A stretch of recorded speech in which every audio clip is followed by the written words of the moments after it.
দেখতে পাচ্ছি সারা অঞ্চল মিলে এখানে হচ্ছে সে একটা ছোট একটা বটগাছ।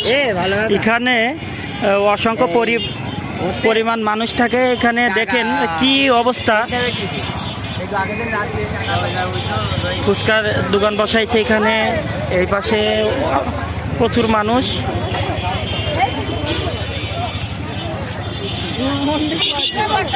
দেখতে পাচ্ছি বটতলাটা ভালোভাবে স্পেস সুন্দরভাবে দেখানোর চেষ্টা করছি।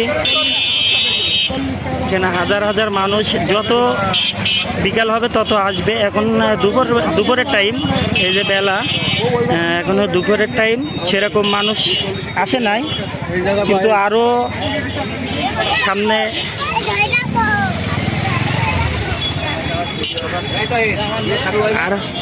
আরো আসবে, আরো অসংখ্য হেলমেট দেওয়ার জন্য অসংখ্য মানুষ এখানে দেখতে পাচ্ছি।